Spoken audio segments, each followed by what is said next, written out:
voyage extraordinaire dans la science, faire entrer les sciences dans notre radio. Voyage extraordinaire dans les sciences, une codiffusion Radio Laser et le site web culturel breton unidiver.fr.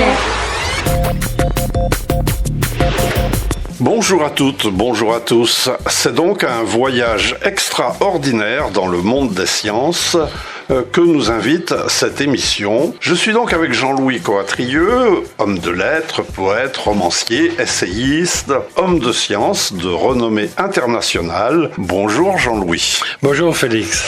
Et pour ce voyage, nous recevons Serge Cantat, mathématicien, directeur de recherche au CNRS, et à Rennes 1. Bonjour Serge. Bonjour Félix. Vous allez nous parler de votre parcours de formation, de vos activités actuelles dans cette émission Voyage extraordinaire dans les sciences, une émission de Radio Laser créée par Jean-Louis Coatrieux, diffusée par Radio Laser évidemment, mais en collaboration avec le site web culturel breton Unidiver. Jean-Louis, à toi la parole. On va démarrer par une connaissance de Serge Cantat. Cantat n'est pas un nom breton, ou n'est pas un nom peut-être non plus très fréquent. Vous venez d'où alors ? Alors, moi je viens de Paris, de banlieue parisienne. Donc mon père vient de banlieue parisienne, de Juvisy-sur-Orge, et ma mère vient en fait du centre de Paris, 15e arrondissement. Ah, c'est du Paris-Paris là alors. Donc, c'est du Paris-Paris. Le nom, lui, pour autant que j'ai pu tracer d'où il vient, c'est plutôt du Cantal, initialement, mais ma famille est parisienne. D'accord. Et alors, toutes les études à Paris aussi, alors je suppose. Alors, toutes mes études jusqu'au baccalauréat en banlieue parisienne. Bon, la maternelle initiale à Paris, parce que mes parents habitaient à Paris, puis ils ont déménagé pas très loin de Juvisy-sur-Orge à Athis-Mons. Et là, j'ai fait mes études à Athis-Mons et Savigny-sur-Orge, depuis l'âge de 5 ans, en fait, jusqu'à 18 ans. D'accord. Et après, je suis passé en classe préparatoire scientifique. À Paris ? À Paris. Dans quel lycée ? Au lycée Louis-le-Grand. Ah, donc, je crois que au le lycée Paris. Louis-le-Grand, avec... je crois qu'il fait partie des grands lycées de France. Je pense, oui. Ouais, c'est un des lycées les plus connus. Il y a Saint-Louis. Avec Saint-Louis qui est juste à côté. Il y a la Sorbonne entre les deux. Henri IV, Là, Henri IV qui est tout près. Il y a le Panthéon entre les deux. On est vraiment au cœur de Paris. Et là. on est au centre du quartier latin. Et vous étiez interne là-bas ou... Non. Comme mes parents étaient en banlieue parisienne, j'avais pas d'option d'internat. Et de toute façon, on l'avait pas demandé. Je mettais à peu près 40 minutes pour aller de chez moi au lycée Louis-le-Grand. Grâce au RER, en fait, je prenais le RER, je descendais à Saint-Michel et il n'y avait plus qu'à marcher quelques minutes. Donc là, la fibre mathématique était déjà présente depuis des années, là, avant d'arriver à Louis-le-Grand ? Disons, l'intérêt pour les sciences, je pense que je l'ai eu déjà par un prof de physique, de sciences physiques en classe de 5e. Un super prof qui déjà avait éveillé un goût pour mathématiques et physique. Et après, en classe de première, j'avais un professeur de maths exceptionnel, Monsieur Delaruelle, un peu timide, mais excellent professeur. Et après, en terminale aussi, Madame Couéron, qui était vraiment super aussi. Donc ça c'est vraiment ce qui a fait que j'ai aimé les maths. Mais en fait, en première, j'étais plutôt intéressé par faire des études type Sciences Po, en fait. Ah oui. Oui, j'aimais bien l'histoire, j'aimais bien les lettres. C'est ce qui m'intéressait. Et en terminale, j'ai changé. Et quand on m'a demandé ce que je voulais faire, j'ai dit je veux essayer de faire une double licence philosophie et mathématiques. Et là, mes professeurs m'ont dit arrête de dire n'importe quoi, tu vas aller en classe préparatoire. Voilà, c'est à peu près comme ça que ça s'est passé. Et à l'époque, en fait, le lycée dans lequel j'étais, c'était le lycée Jean-Baptiste Corot, qui était un très très gros lycée, qui est toujours un très gros lycée, il y a beaucoup d'élèves, et qui faisait des classes de niveau. Et j'étais dans une bonne terminale, et la professeure de mathématiques de cette classe avait des liens avec Louis-le-Grand, et envoyait quelques-uns de ses élèves chaque année à Louis-le-Grand, et elle m'a mis dans petit cortège. Et le chemin, alors, vers les lettres ou la philosophie, s'est recroisé plus tard ou alors c'était fini? Non, d'un point de vue scolaire, c'est fini. D'un point de vue intérêt, ça a plutôt dérivé vers plus les sciences sociales que la philosophie. D'accord. Je préfère actuellement, si je lis quelque chose qui serait un essai, serait plutôt de la sociologie ou de l'économie. Mais j'en lis pas beaucoup. Alors, est-ce que c'est spécifique à Rennes que la philosophie et les sciences soient dans la même université, alors que la philosophie, on pourrait penser que c'est plutôt vers les sciences humaines, c'est-à-dire vers Rennes 2. Or, les mathématiques, c'est toujours le cas, je pense. La philosophie, est toujours à Rennes 1. Alors oui et non. Dans une certaine mesure, c'est obsolète parce que Rennes 1 a disparu pour un nouveau établissement qui s'appelle l'Université de Rennes. Mais sinon, si, c'est vrai. La philosophie est à Rennes 1 comme la plupart des sciences dures. Et alors là, je sais pas à quoi c'est dû, mais en général, il y a eu une scission. Oui, il y a une histoire, je pense, et à un moment donné, peut-être que les philosophes ont choisi de se rattacher à Rennes 1 pour des raisons qu'on peut imaginer, hein, de conflits, Oui. Mais il faudrait remonter à l'histoire de Rennes 1 pour comprendre, quoi. Je pense que d'un point de vue national, après 1968, il y a eu une sorte de scission entre les facs de gauche et les facs de droite. Les facs de gauche sont plutôt celles, on va dire, sciences humaines et sociales, donc qui en général incluent la philosophie. Et donc effectivement, à Rennes, c'est une situation qui est atypique. Qui est atypique, oui. D'accord. Tout à fait. Alors, là, on arrive donc aux classes préparatoires, aux grandes écoles après, je suppose. Oui, donc je suis allé à l'école normale supérieure, mais à Lyon. D'accord. Donc là, je suis plus à Elle venait de se créer, alors non, elle n'était pas... Alors, c'était en 93, et je pense que sa création, c'est 88 ou 89, peut-être la décision 88, création 89. Oui. C'était l'école de Saint-Cloud. D'accord. Dans la partie sciences qui avait migré à Lyon, près de Gerland, et la partie lettres a migré aussi à Lyon après, vers 2000-2005, je ne sais plus exactement, j'étais déjà parti. Et alors, on est à Lyon, et pourquoi l'arrivée à Rennes? Alors, quelle idée d'arriver à Rennes quand on est à Lyon? Donc, j'arrive à Lyon, j'ai 20 ans, je fais le cursus de l'école normale supérieure, ce qui correspond en fait à finir sa licence, puis faire, maintenant on dit master, et je fais aussi une thèse à Lyon en fait, avec Étienne Gis, directeur de recherche là-bas, et à l'issue de ma thèse, je pars en postdoctorat en Allemagne, à Bochum, pendant une année. Un endroit un peu lugubre.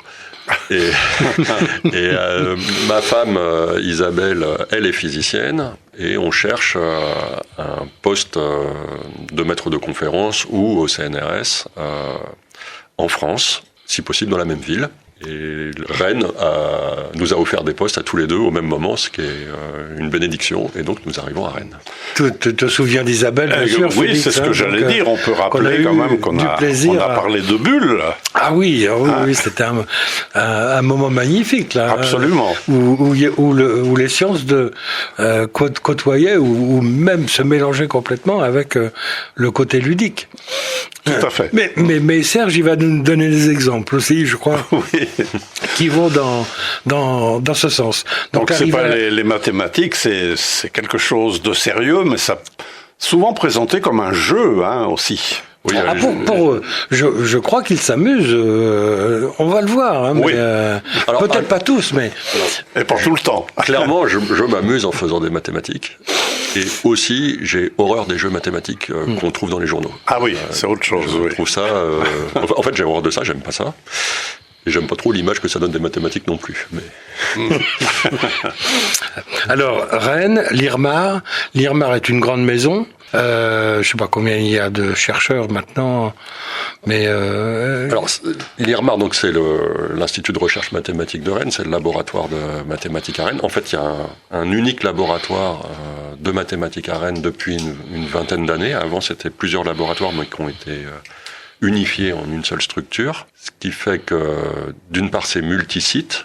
Il y a des gens à Rennes 1, des gens à Rennes 2, des gens à l'ENS de Bretagne, des gens à l'INSA, et des gens sur AgroCampus. Et puis c'est multi-tutelles aussi. Et donc je saurais énumérer toutes les tutelles qu'on a, mais par exemple l'INSA est une tutelle, l'Université de Rennes 1, l'Université de Rennes 2, le CNRS. Tous ceux qui ont des chercheurs ou des enseignants-chercheurs dans la structure. Qui ont des enseignants-chercheurs, des chercheurs, ou qui mettent de l'argent dans la structure. Voilà, on est compliqué en France, parce que à chaque fois qu'il y a un chercheur qui se rattache à une structure comme l'IRMAR, l'établissement devient tutelle. D'accord. Donc ça veut dire une complexité après de gestion qui peut être des fois très très compliquée. Et après, en termes de nombre de personnes, on peut dire que l'ordre de grandeur c'est 150 personnes. Ça dépend beaucoup comment on compte le nombre de membres de l'IRMAR. Est-ce qu'on inclut le personnel administratif ou que les enseignants-chercheurs et les chercheurs? Est-ce qu'on inclut les doctorants, les post-doctorants? On les intègre en général. Et donc en général, moi je préfère intégrer tout le monde. Et là, je ne saurais pas dire exactement combien il y a de personnes, mais on va dire l'ordre de grandeur, c'est 150 personnes. D'accord, c'est un des gros laboratoires de France? C'est un des gros laboratoires de France, oui. C'est dans les 10 plus gros, je dirais. Et les liens au niveau de la Bretagne existent ou avec les autres structures comme l'Université Bretagne Sud, l'Université de Bretagne Occidentale, donc il y a Nantes aussi peut-être? Il y a des liens au niveau de l'enseignement. Par exemple, le Master 2 de mathématiques, certains des cours sont donnés par des gens qui viennent de Brest. Il y a des liens aussi parce qu'il y a une structure commune, c'est le Centre Henri Lebègue. Ce serait intéressant de nous expliquer. Alors, le Centre Henri Lebègue, c'est ce qu'on appelle un LABEX, un laboratoire d'excellence. Certains domaines des sciences ont été subventionnés par l'État autour de projets précis sous la forme de ces laboratoires d'excellence. Donc c'est une somme d'argent qui est mise à la disposition du projet pour une période de plusieurs années. L'ordre de grandeur, c'est 5 ans. Là, qui a été renouvelé, qui va l'être, mais en passant de Rennes à Nantes. Et cette structure à Rennes, donc c'est que pour les mathématiques. Il y en a d'autres en informatique, mais celui dont je parle, le Centre Henri Lebègue, c'est pour les mathématiques. Par contre, c'est multisite, Université de Nantes, Université de Brest, Université de Rennes principalement. Angers aussi en fait partie.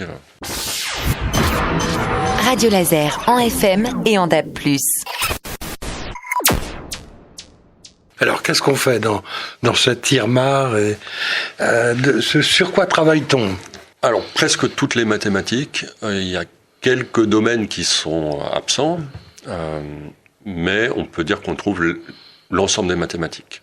À la fois des mathématiques très appliquées, statistiques appliquées à la santé, par exemple, ou analyse numérique, c'est-à-dire, pour faire simple, calcul numérique sur ordinateur, appliqué à toutes sortes d'applications pour lesquelles on a besoin de calculer.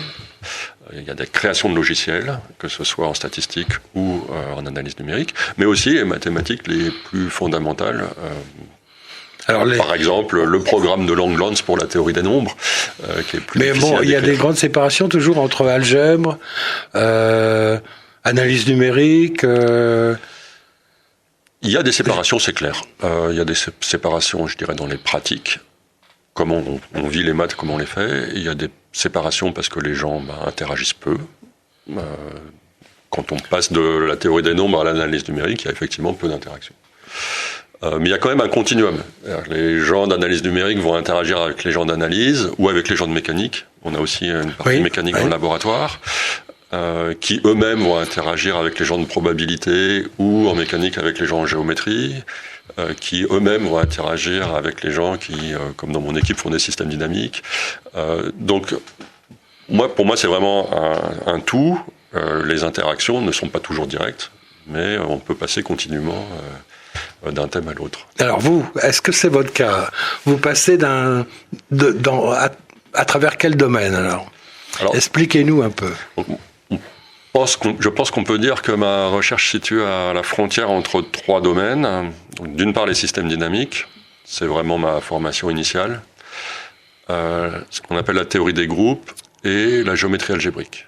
Alors, est-ce qu'on peut les illustrer à travers des petites choses qui, par exemple, que Félix pourrait comprendre? Oui, alors je te remercie pour la formule, Jean-Louis. Donc, je suis tout écoute. Donc, ce que j'appelle système dynamique, c'est tout un ensemble de techniques, mais aussi de façons d'appréhender un problème. Et le type de problème qu'on regarde, souvent, ce sont des systèmes qui évoluent avec le temps. On connaît les équations qui décrivent l'évolution du système. Donc le cas typique, c'est les équations de Newton en physique. Masse fois l'accélération égale somme des forces qui s'exercent sur le système. Donc les équations sont connues. Mais on cherche à donc résoudre le système, prévoir son évolution en temps court, d'une certaine manière, c'est facile. Ou du moins, on peut le faire numériquement. Mais prévoir ce qui se passe en temps long, ça devient difficile. Ça devient difficile, notamment quand les systèmes sont chaotiques, donc, c'est-à-dire quand de petits changements dans les conditions initiales vont produire de grands changements après un temps long. Un problème classique qui intéressait les gens, c'est la stabilité du système solaire. Donc, le système solaire, on modélise les planètes juste par des points avec des masses. Les équations sont celles de Newton avec la gravitation. Par contre, quand on a beaucoup de planètes, même 3 ou 4, ça suffit, comprendre quelle va être l'évolution du système au bout d'un temps long, c'est quelque chose de délicat. Et les gens, ils se demandaient, est-ce que le système solaire est stable ou est-ce que la Terre va s'échapper du système solaire et combien de temps ça va mettre? Alors, les systèmes dynamiques ne cherchent pas à répondre à la question quelle va être la position exacte du système dans 1 milliard d'années, mais plutôt qu'est-ce qui va être le plus probable. On va proposer divers scénarios et on va dire ce scénario-là est plus probable, ce scénario-là est moins probable. Et donc pour faire ça, on emploie plutôt un langage, des techniques qui relèvent des probabilités. Alors quand vous dites temps long, c'est pas un temps attendre les vacances qui vont arriver seulement dans 6 mois, j'ai compris, des milliards d'années. Oui, par exemple pour la stabilité du système solaire, oui. Ça c'est assez rigolo d'ailleurs. En général, les gens disent que le système solaire va être stable sur X millions ou milliards d'années. Et ce X est exactement l'âge du système solaire qu'on prédisait à l'époque. Donc quand on pensait que le système solaire était là depuis 500 millions d'années, on disait qu'il allait être stable pour 500 millions d'années. Quand on s'est mis à dire 5 milliards d'années, on a dit qu'il allait être stable pour 5 milliards d'années. Donc il y a une sorte on voit bien qu'il y a un côté un peu psychologique là-dedans, oui. Dans la façon de communiquer les résultats. Mais là, ce sont vraiment des milliards d'années. Mais est-ce que ça implique des calculs très importants ? Non, justement, en fait, intrinsèquement, les systèmes dynamiques sont là pour éviter de faire des calculs qui sont très instables, parce que, pour faire simple, les erreurs sont multipliées par 2 à chaque seconde. Donc, imaginez que vous voulez résoudre votre système sur 1 milliard d'années, mais que l'erreur initiale que vous avez pu faire sur la mesure initiale de votre système est multipliée par 2 à chaque seconde. C'est illusoire de vouloir calculer les positions au bout de si longtemps. Par contre, vous pouvez essayer de dire ce qui est plus probable et moins probable. Et c'est ça que permet de faire les systèmes dynamiques. Mais c'est aussi une façon de se poser des questions qui est propre au système dynamique. On va arrêter de chercher des résultats parfaitement exacts, mais on va essayer de dire qu'est-ce qui va se passer de manière générale ou de manière la plus probable. Par exemple, peut-être que la position dans laquelle le système solaire est actuellement va faire telle trajectoire qu'on ne sait pas décrire, mais on pourrait dire « Ah, mais si on la bougeait un tout petit peu, la position initiale, alors je saurais dire qu'il est possible de faire telle autre trajectoire. » Radio Laser, nous sommes dans notre émission scientifique, Voyage extraordinaire dans le monde des sciences, une émission créée et animée par Jean-Louis Coatrieux, et nous recevons aujourd'hui Serge Cantat, mathématicien, directeur de recherche au CNRS, et donc qui travaille sur Rennes 1. Ne soyez pas effrayés. Rennes maintenant. Rennes maintenant, c'est vrai, oui, on vient de l'expliquer en plus. Ne soyez pas effrayés. effrayé, moi qui ne suis pas un grand mathématicien. Jusqu'ici, j'arrive à suivre. Alors, un autre thème, en dehors des systèmes dynamiques, donc... La théorie des groupes, par exemple, ça c'est un thème que vraiment j'affectionne. Donc il faut comprendre ce que c'est qu'un groupe. C'est la notion mathématique qui est sous-jacente. Une façon d'y penser, c'est l'ensemble des transformations d'un espace qui vous intéresse et qui préserve une structure qui vous intéresse. Par exemple, vous pouvez regarder l'ensemble des transformations du plan qui préservent les distances entre les points. Si vous composez de telles transformations, elles vont, par composition, si vous les appliquez, préserver la distance entre les points. Et ces transformations-là, en fait, vous les connaissez en général. Il y en a de 3 types élémentaires. Il y a les translations, il y a les rotations, et puis vous pouvez faire une symétrie par rapport à une droite, une symétrie orthogonale par rapport à une droite. Quand vous composez ces transformations, ça préserve toujours les distances. Et si vous avez une transformation du plan qui préserve les distances, elle est composée de ces 3 mouvements élémentaires. Ça, c'est un exemple de groupe. Mais il y a plein d'exemples de groupes. Par exemple, les gens qui jouent au Rubik's Cube, ce qui les intéresse, c'est toutes les positions possibles du Rubik's Cube, quand on l'a mélangé. On joue à ça encore aujourd'hui? Je ne sais pas si ça... Il y a beaucoup de jeunes qui jouent à ça, en fait. Ah oui? Il y a des concours de Rubik's Cube. Il y a des concours, les gens qui essayent de résoudre le Rubik's Cube le plus rapidement possible. Donc, il y a le c'est Rubik's impressionnant, Cube. d'ailleurs. Oui, ils résolvent ça en une vingtaine de secondes. C'est complètement incroyable. Et donc, le Rubik's Cube a plein de positions possibles. Et un joueur de Rubik's Cube, il a des mouvements élémentaires. Il va tourner une des faces d'un quart de tour, ou une autre. Ou alors, il va retourner le Rubik's Cube en entier dans ses mains. Et ces mouvements élémentaires forment un groupe qui agit sur les positions possibles du Rubik's Cube, c'est-à-dire comment les faces sont mélangées au bord du Rubik's Cube. Et il n'y a qu'un nombre fini de positions possibles, il n'y a qu'un nombre fini de mouvements possibles, mais c'est quand même quelque chose qui est un objet compliqué. Il y a à peu près, si je me souviens bien, 40 fois 10 puissance 18 positions possibles pour le Rubik's Cube. Par contre, il y a un théorème des mathématiques qui dit, quelle que soit la position initiale, donc je mélange le Rubik's Cube aléatoirement, je vous le donne, Jean-Louis, il existe une façon de le ramener au Rubik's Cube qui a chacune de ses faces uniformément colorées en moins de 20 coups. Oh là là! Quelles que soient les 10 puissance 18 positions initiales, en moins de 20 coups, vous arriverez à le ramener à sa position initiale telle que vous l'avez acheté. Donc ça c'est un autre exemple de groupe. Donc vous voyez, le groupe des isométries, le groupe des transformations du Rubik's Cube. Là, en termes techniques, l'énoncé que je viens de donner, c'est que le groupe du Rubik's Cube, pour les mouvements élémentaires que j'ai décrits, a un diamètre plus petit que 20. Voilà. Bon, c'est impressionnant. Oui. Au moins, là, il y a un exemple concret et un jeu derrière, hein, parce que... Mais c'est impressionnant, hein. Et alors, la dernière, c'est la géométrie. Alors, c'est la géométrie algébrique. Donc, la géométrie, c'est décrire les formes des objets qui nous intéressent. Mais la géométrie algébrique se concentre sur les objets qui peuvent être définis par des équations qui n'utilisent que les opérations élémentaires des mathématiques que tout le monde a vues à peu près au niveau du collège. Donc j'entends par là multiplication, addition, soustraction, division. Il y a des fonctions en mathématiques qui utilisent des processus beaucoup plus compliqués. Par exemple, si vous voulez définir la fonction exponentielle proprement ou la fonction sinus, soit vous allez résoudre des équations différentielles, soit vous allez donner des développements en série infinie de vos fonctions. Et dans la géométrie algébrique, les objets sont définis par des formules beaucoup plus simples, par des équations beaucoup plus simples. Donc, par exemple, un bon exemple de telle formule, c'est l'équation du cercle. Donc, vous regardez l'ensemble des points dans le plan qui sont à distance 1 de l'origine. Si vous utilisez les coordonnées de Descartes, x, y, l'équation c'est x au carré, donc x fois x, plus y au carré, égale 1. Donc j'ai utilisé que multiplication, addition et les coordonnées de l'espace. Donc x au carré plus y au carré égale 1. Ça, c'est un exemple d'objet défini dans le langage de la géométrie algébrique.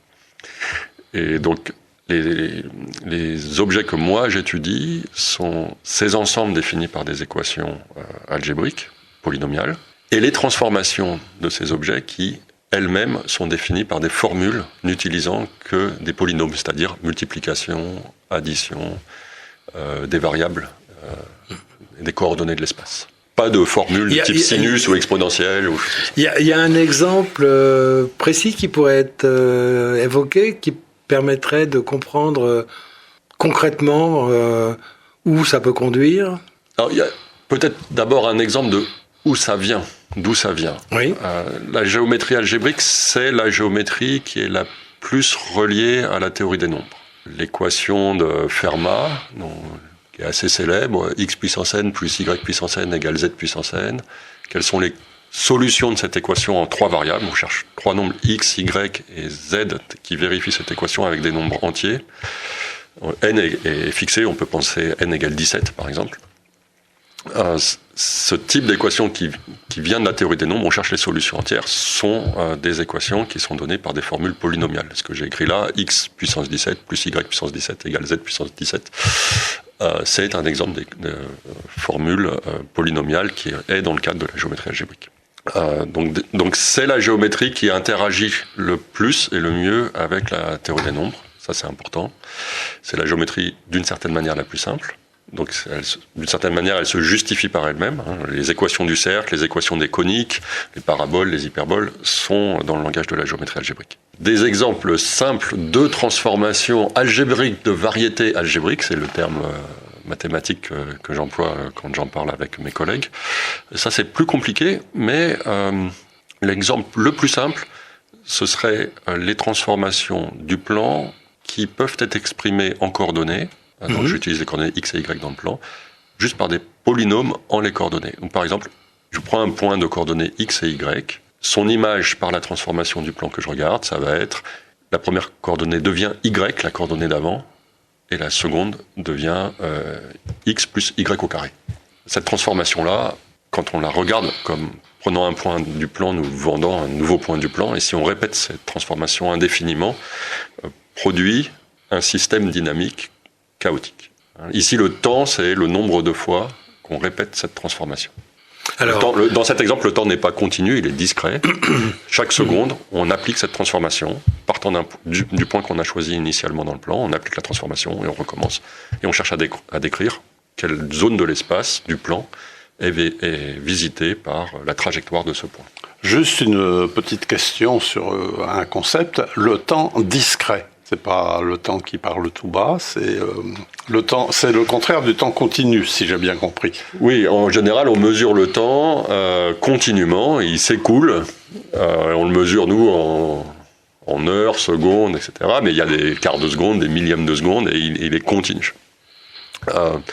Si je parle de temps discret, c'est comme si on regardait notre système évoluer, mais que simplement chaque seconde, de seconde en seconde. Donc le côté discret, c'est on ne passe pas continuellement d'une position à une autre, mais par sauts successifs qui ont lieu toutes les secondes. D'accord. Et là, la transformation dont je parlais, dont j'ai donné des formules peut-être un peu ésotériques en termes de polynômes, c'est ce qui dit comment on saute de seconde en seconde d'un point à l'autre. Une autre acception du terme discret, qui n'est pas tout à fait, qui n'est pas l'acception habituelle, commune, telle qu'on peut l'utiliser. Je suis d'accord. Il ne s'agit pas de dire que le temps est discret ou timide ou au sens usuel. Alors, comment vous travaillez en mathématiques? Comment est-ce qu'on pourrait avoir des petits repères? Est-ce que par exemple, certains d'entre vous travaillent sur des conjectures, ce qu'on appelle des conjectures, vous allez les définir mieux que moi, mais des sortes de défis, de choses qui n'ont pas été démontrées. Est-ce que ça fait partie de l'univers de beaucoup d'entre vous? Les conjectures, du moins les plus célèbres, font partie de l'univers de tous les mathématiciens. Donc une conjecture, c'est juste un problème ouvert, bien identifié, pour lequel la présomption, le faisceau de cas particuliers qu'on connaît tente à penser que la réponse à la conjecture est positive. Si on ne sait pas du tout quelle va être la réponse attendue, on va plutôt parler de problèmes ouverts ou de questions. Une conjecture, pour moi, c'est que la communauté en général a tendance à penser que la réponse est positive. Donc là, il y a beaucoup de conjectures célèbres et qui surtout ont un aspect structurant. C'est un peu comme des des phares vers lesquels on peut essayer de se diriger. Donc oui, les conjectures sont importantes en mathématiques. D'un autre côté, très peu de mathématiciens s'attaquent directement à ces conjectures célèbres, parce que justement, si elles sont célèbres, c'est que ça fait longtemps qu'elles sont là et que personne n'a réussi à les résoudre. Donc elles font peur.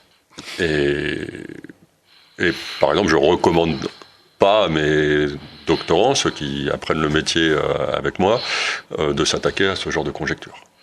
Mais pourtant, il y a des conjectures qui, des fois sont levées.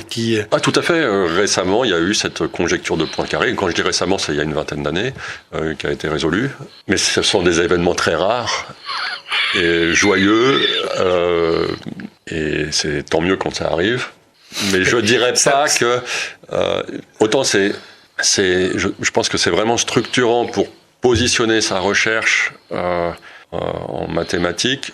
J'aurais tendance à dire que pour produire des choses pertinentes, souvent c'est mieux de viser un peu à côté des conjectures. Parce que justement, viser juste la conjecture, c'est une montagne inaccessible, et on le sait. Accessible quand même, parfois. Accessible parfois, mais pas forcément parce que les gens s'y sont attaqués directement. Mais en visant un peu à côté, ils ont résolu un cas particulier ou un cas analogue, et c'est cette analogie qui ensuite a permis de résoudre directement la conjecture. Alors ce que je dis là n'est pas toujours vrai. Il y a des exemples, la conjecture de Poincaré, Perelman s'est attaqué directement à la conjecture de Poincaré et l'a résolue. Et c'est médiatique, on entend quelquefois, alors pas tous les jours, mais voilà, la conjecture de ceci, de cela. Alors bon, quand on n'est pas un grand mathématicien, on se dit oh oui. Qu'est-ce que ça peut bien être, où est-ce que ça peut aller, et en fait d'avoir résolu la conjecture de Poincaré, ça a fait avancer quoi finalement? Ou ça fait reculer l'ignorance, le questionnement? Non, ça a fait avancer notre compréhension de ce qu'on appelle la topologie en petites dimensions, oui. C'est-à-dire la compréhension des formes on veut comprendre les formes géométriques, mais à déformation près. Par exemple, si vous avez un ballon gonflable, un ballon baudruche, et que vous appuyez dessus à un endroit, la forme globale n'a pas vraiment changé. D'accord ? Ça reste topologiquement une sphère. C'est ça que j'appelle comprendre les formes à déformation près. On va dire que c'est la même forme à déformation près. Donc, ça a permis d'avancer grandement sur notre compréhension de la topologie en dimension 3. Donc, des objets dont la dimension est égale à 3. Ici, la surface du ballon baudruche, c'est dimension 2. D'autre part, ça a permis de faire des grands progrès sur l'interaction entre des techniques d'analyse, d'équations aux dérivées partielles, on dit, et la géométrie différentielle ou la topologie. Donc il y a 3 domaines là qui se parlaient un petit peu et qui, en fait, se sont parlé beaucoup pour résoudre cette conjecture. D'accord. Alors ça a apporté tout un champ, toute une dynamique d'application à d'autres problèmes.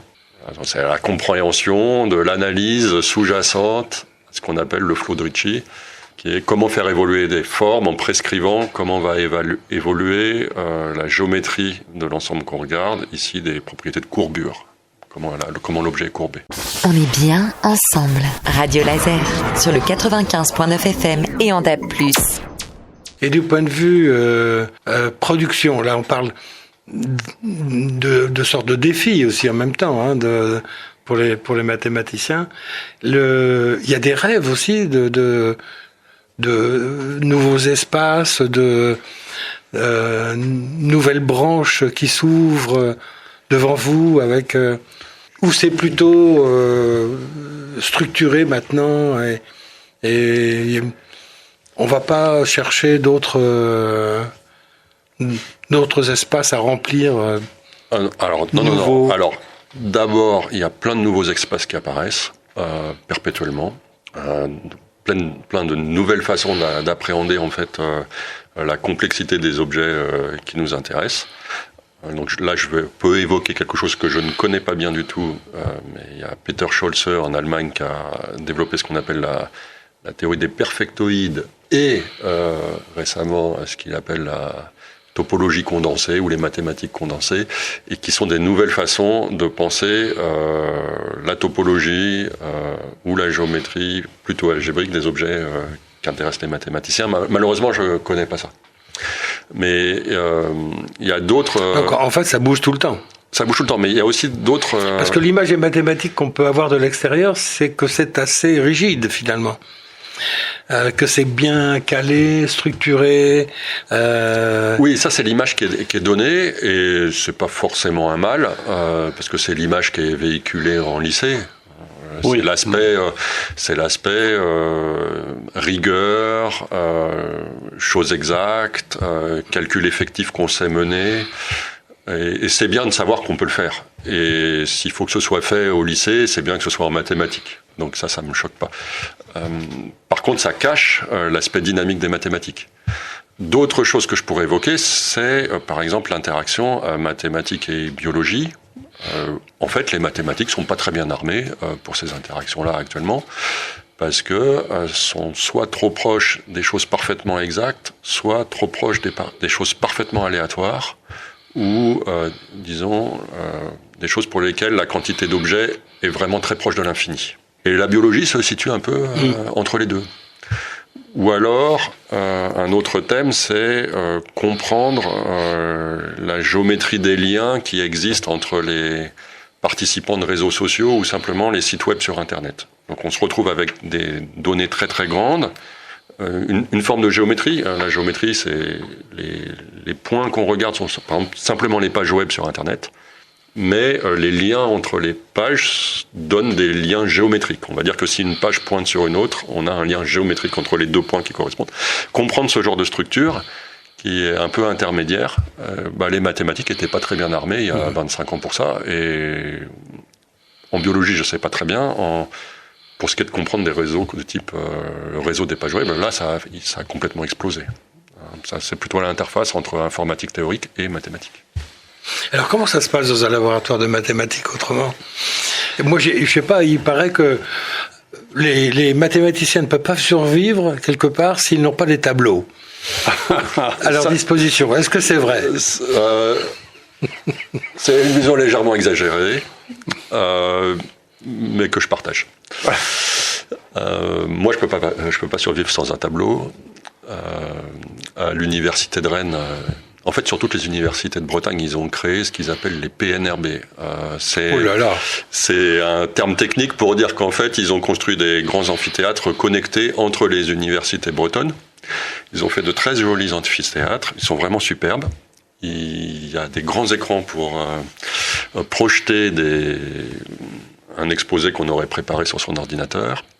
Et puis, il y a des grands panneaux en bois en dessous des grands écrans pour faire comme un amphithéâtre classique. Et un amphithéâtre classique, on peut bouger les panneaux en bois et derrière, il y a des tableaux noirs où on peut écrire à la craie.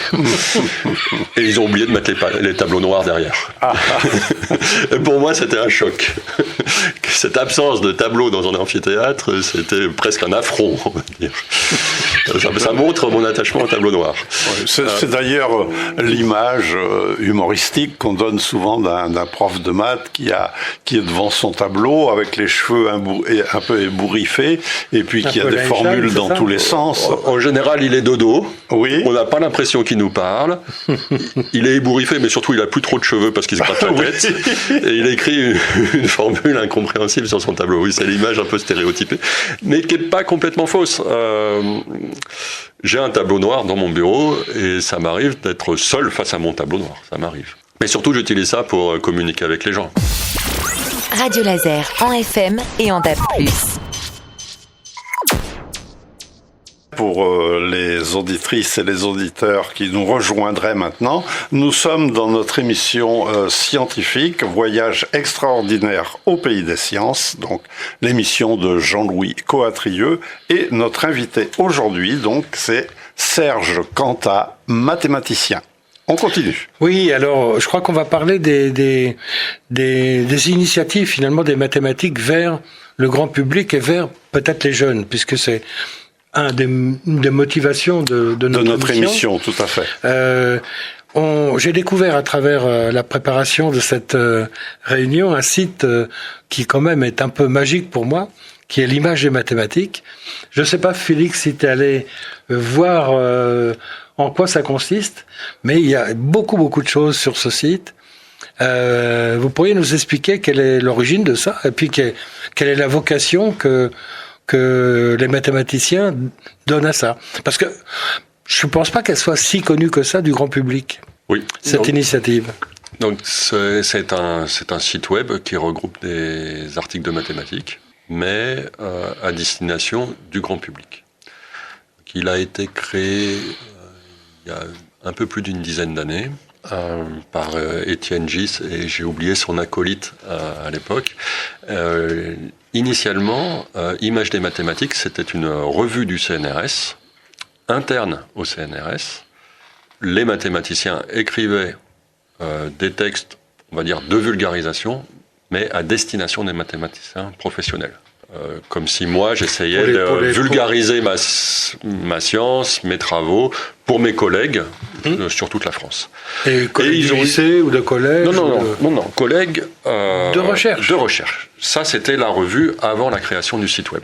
Et ils ont eu l'idée magnifique de dire qu'essentiellement ça servait à rien et que le bon public à viser, c'était tout le monde. Et que simultanément, la version papier était peut-être obsolète si on changeait de but, et qu'un site web serait beaucoup mieux et beaucoup plus dynamique, ce qui était aussi une bonne idée. Et donc ce qu'ils ont fait, c'est qu'ils ont gardé l'aspect article écrit et relu par des chercheurs. Donc les articles sont relus et sont discutés avant leur publication par les mathématiciens professionnels, comme une vraie revue de recherche mathématique. Simplement, ce sont des articles qui sont dont le lectorat, on espère, c'est l'ensemble de la population française. Ils sont écrits en français, ces textes. Et donc c'est des articles de vulgarisation des mathématiques. Allez, il y a beaucoup de choses dessus. Alors moi j'en ai souligné quelques-uns. Il y a mathématiques et portraits, par exemple. Il y a la conjecture du trimestre dont on a parlé tout à l'heure, mais donc assez régulière visiblement. Il y a le café des maths. Il y a en sortant de l'école le concours de BD. Est-ce que vous pourriez nous donner le concours de BD a une position un petit peu excentrée dans le site, parce que chaque année, depuis quelque temps, il y a un concours de bande dessinée. Donc on propose un thème et des gens envoient une page ou deux, je crois, de bande dessinée pour illustrer. Ça peut être une notion mathématique, ça peut être quelque chose sur la façon de faire des mathématiques, ou comment les mathématiques sont perçues. Mais ça justement, ça ne relève pas des articles qui sont écrits par des mathématiciens professionnels et relus. Oui, mais c'est une ouverture vers... Mais c'est une ouverture vers le grand public. Et vers les jeunes aussi, parce que... Oui, en général, ce sont des jeunes qui proposent des bandes dessinées. Donc ça, c'est une super initiative, mais qui est un petit peu différente du reste du site. Par contre, les rubriques que vous mentionnez, la rubrique portrait propose des portraits de mathématiciens qui soient... Contemporains ou... Plutôt contemporains, oui. Mais ça peut être un portrait d'un mathématicien il y a 200 ans. Café des maths sont des textes plus courts, j'ai envie de dire moins centrés sur des notions mathématiques classiques. Moi, je m'occupais d'une rubrique qui s'appelait l'objet du mois. Donc chaque mois, on décrivait un objet qui n'était pas forcément de nature mathématique initialement, mais dans lequel un mathématicien pouvait voir des mathématiques, les expliquer et voir en quoi c'était relié ou pas aux mathématiques modernes. Donc je crois qu'il faudra encourager dans notre propos des visites. Oui, absolument. De ce site. Alors, il y a des images, bien sûr. Alors, il y a beaucoup d'images. Il y a aussi une sorte de guide de lecture, dans le sens où les articles sont classés par piste, comme si on allait au ski. Donc, de la piste verte à la piste noire, il y a même hors piste. Oula. Normalement, piste verte, c'est accessible à vraiment tout le monde. Le défaut étant qu'il y a très peu de mathématiques dedans. Ça peut être plutôt des choses autour de la vie des mathématiques plutôt qu'autour des mathématiques au sens contenu, théorème de mathématiques. La piste bleue, normalement, est accessible au lycée, du moins si on prend le temps de lire l'article. Donc, piste verte, piste bleue, si on est au niveau lycéen. Piste rouge, c'est plutôt au niveau licence, je dirais. Simplement, un article en piste rouge, peut-être il est en piste rouge parce qu'il est long et qu'on a décidé que une piste très longue, une lecture très longue était plus difficile qu'une lecture courte. Et dans ce cas-là, lire les premières lignes, les premières pages, c'est peut-être du niveau piste bleue ou piste verte. Alors là, sur ce site-là, on essaie d'activer la passion, de montrer la passion qu'il peut y avoir derrière les mathématiques. Vous, par exemple. Moi, c'est ce que je cherche à transmettre. Vous, c'est une passion ? Moi, c'est une passion, c'est clair. Oui. Oui. Elle vous occupe tout le temps. Elle m'occupe tout le temps. C'est que quand vous faites votre métier, y compris chez vous le week-end, et que vous aimez ça, c'est qu'en général, c'est que c'est une passion. Oui. Quand vous aimez en parler, quand vous en discutez avec des gens qui ne sont pas dans votre métier, c'est que c'est une passion. Je ne sais pas combien de temps il nous reste, Félix. Alors, il nous reste une bonne dizaine de minutes. J'allais te montrer le petit papier, justement. 10 minutes, disons. D'accord. Radio Laser est maintenant disponible en DAB+. Dans les dernières choses que vous avez faites vous-même et dont vous êtes fier, qui a été vraiment quelque chose d'un repère. Parce que vous êtes directeur de recherche au CNRS, au Centre national de la recherche scientifique. Être directeur au CNRS, ça n'est pas quelque chose de facile. On ne passe pas à ce stade-là sans avoir un certain nombre de résultats. Oui, ma carrière, ça marche très très bien. Je suis très content de ma carrière. J'ai eu de la chance aussi. Alors donc, le système m'a bien formé, j'ai eu la chance au bon moment et le système me l'a... Et dans les choses qui ont été importantes en démonstration que vous avez faites? Alors, il y a une chose que je considère comme vraiment quelque chose de... Enfin, en tout cas, qui est considéré par mes collègues comme quelque chose d'important dans ce que j'ai fait, ça concerne ce qu'on appelle le groupe de Cremona. Donc, tout à l'heure, je parlais de groupe de toutes les transformations polynomiales du plan. Et il y a une notion qui est un tout petit peu plus générale que polynomial, c'est rationnel. C'est vraiment le groupe qui intéresse les gens en géométrie algébrique. Et j'ai montré un théorème sur ce groupe. On peut dire la chose suivante, si vous regardez les translations et rotations du plan, mais vous ne regardez que la partie rotation. Jean-Louis, vous me donnez une transformation du plan comme ça, qui est constituée d'une translation et d'une rotation, et moi je ne retiens que la partie rotation. J'ai une image un peu réduite de toutes les transformations auxquelles vous pouvez penser, mais qui quand même dit un peu quelque chose sur vos transformations, et qui conserve une structure de groupe. Si je compose des rotations entre elles, j'en tiens toujours des rotations. Et là, il y avait une question qui était là depuis une centaine d'années, de savoir si ce groupe de Cremona avait comme ça des images un peu réduites, qui contenaient encore de l'information, mais qui étaient plus petites que le groupe de Cremona. Les gens pensaient que non, et en fait, j'ai montré avec Stéphane Lamy, qui est professeur à Toulouse, qu'en fait, il a une infinité d'images un peu réduites. C'est complètement opposé à ce que les gens pensaient. D'accord. Et j'ai fait ça en mariant des techniques qui venaient des systèmes dynamiques, de la théorie des groupes et de la géométrie algébrique. Donc là, on voyait bien l'interaction entre ces trois objets. Mais ce que j'ai fait tout récemment, et je suis très content de ça, en termes techniques, j'ai regardé la dynamique aléatoire de difféomorphisme holomorphe de variétés projectives complexes. Oui, c'est peut-être un petit peu trop poétique. Mais il y a des exemples très concrets qui relève de ce que j'ai fait là. Donc c'est un travail avec Romain Dujardin. En fait, c'est une série de 5 articles qui font tous une 60-70 pages. Et il y a un exemple très concret qu'on arrive à comprendre à l'issue de tout ce travail, et qui peut paraître un peu bébête, un peu simple. C'est la chose suivante. Vous vous donnez un pentagone dans le plan. Un pentagone, pour moi, c'est juste 5 sommets ordonnés. Donc 5 points dans le plan ordonnés. Et si vous prenez un des sommets et vous regardez les 2 sommets qui sont voisins, donc celui d'avant et celui d'après, quand vous avez numéroté vos sommets, vous tracez la droite qui joint ces 2 sommets voisins, et vous pliez votre pentagone par rapport à cette droite. C'est-à-dire que le sommet initial que vous avez choisi, vous prenez son symétrique orthogonal par rapport à cette droite. Vous obtenez un nouveau pentagone. Donc vous avez comme ça, à un pentagone, vous associez un nouveau pentagone. Vous avez 5 façons de faire ça. Et vous pouvez dire, je vais appliquer aléatoirement ces pliages de pentagones à mon pentagone initial. Donc j'ai un pentagone, je plie le sommet 3, et puis après je plie le sommet 2, et puis le sommet 1. Et qu'est-ce qui se passe à mon pentagone ? Qu'est-ce qui va advenir du pentagone ? Donc sa forme va changer au cours du temps, sa position dans le plan va changer, et ce qu'on a réussi à décrire avec Romain Dujardin, c'est, d'un point de vue probabiliste, asymptotique, quand on fait de nombreux pliages, que va devenir la forme du pentagone en moyenne. Et ça, en fait, ça a l'air très simple comme problème. En tout cas, on peut décrire le problème un peu à n'importe qui. Je pourrais décrire ce problème avec un tableau et une craie à une classe de collège. Et en fait, les mathématiques qui sont derrière sont très évoluées.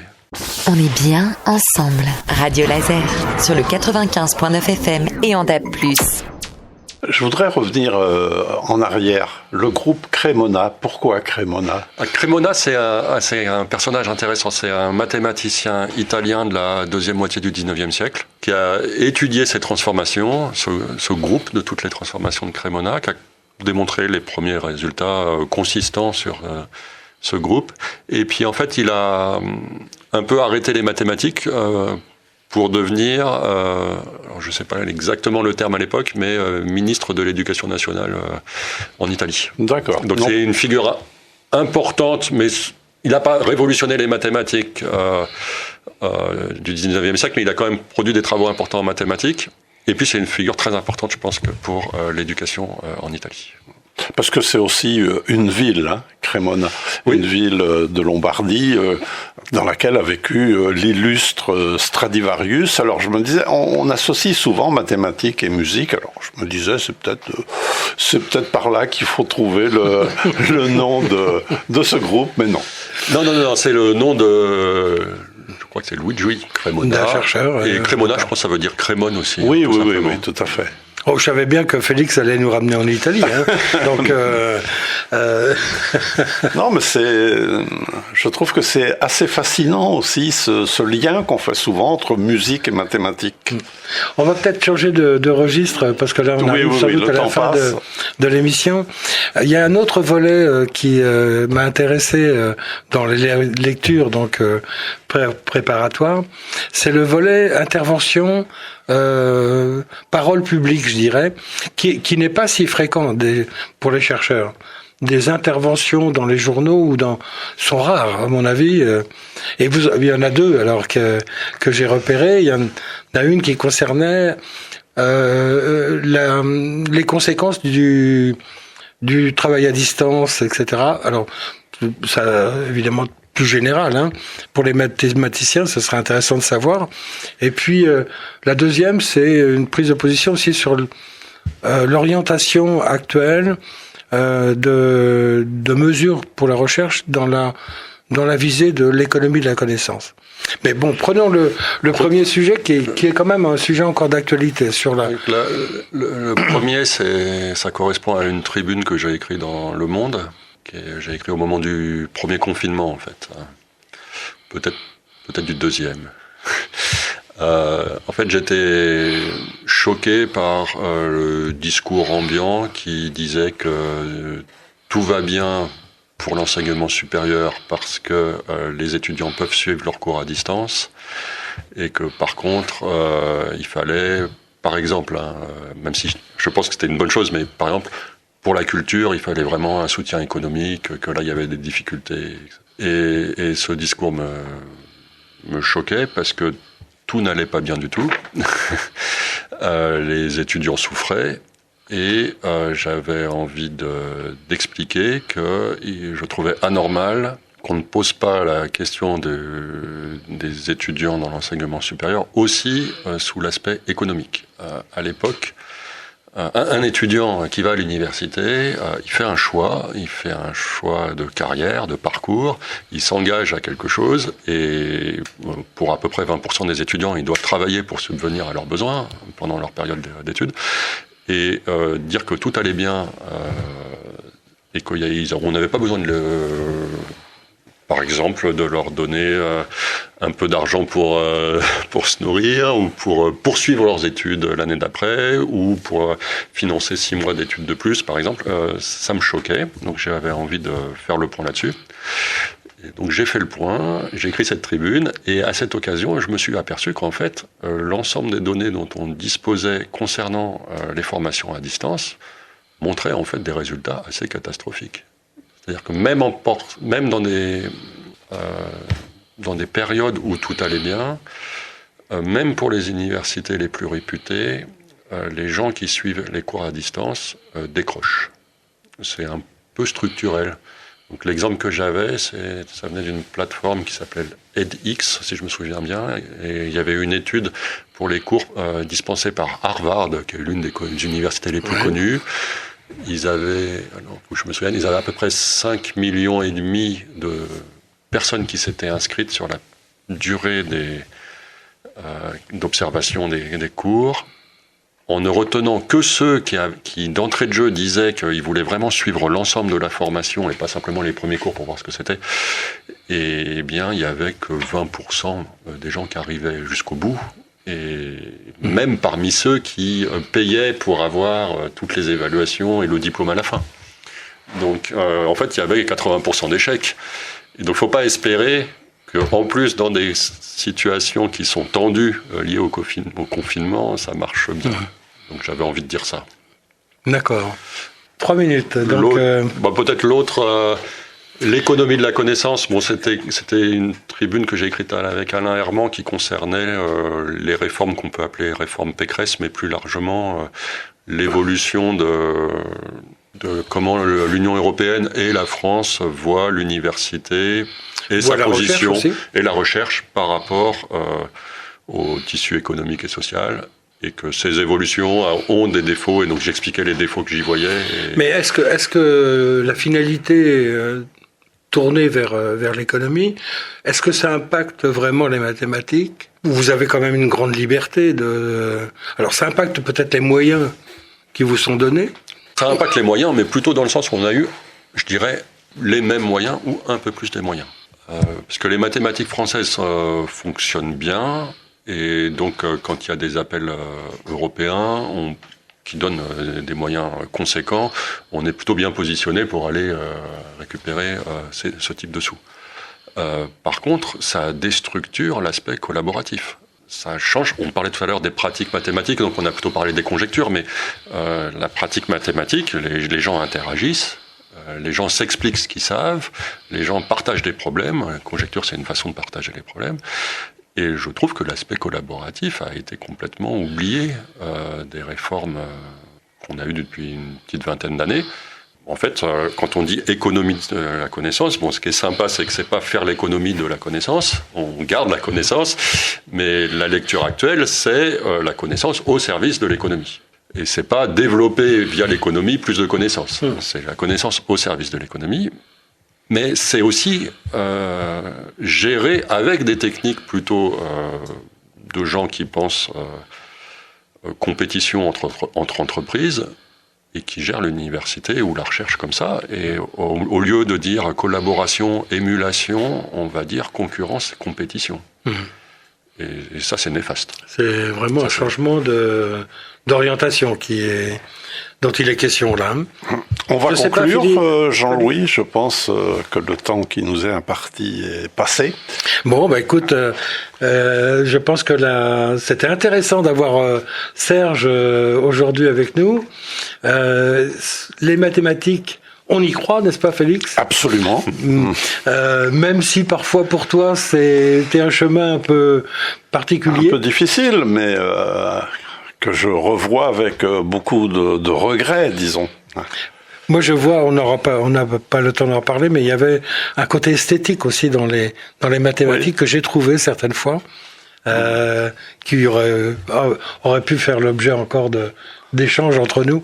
Mais en tout cas, merci beaucoup pour cet échange. On va essayer de relayer le mieux qu'on peut un certain nombre de sites. Avec votre aide, pour certains, parce que je crois qu'il y a des initiatives dont on n'a pas parlé qui existent au niveau des collèges et des lycées. Ah oui, on n'a pas parlé de Matangine. Oui. On n'a pas parlé du fait que demain soir, au Champ Libre à Rennes, il y a une conférence de François Charles qui est faite pour le grand public. Donc il y a plein de choses qu'on a. Oui. Donc on le mettra dans nos messages. Ah, voilà. Donc le podcast va être édité dans l'immédiat, je pense. Et puis aussi, l'émission fera l'objet d'un article dans Unidiver. Absolument. Voilà. Merci beaucoup. Merci. Merci Serge, merci Jean-Louis et À bientôt. Et à bientôt.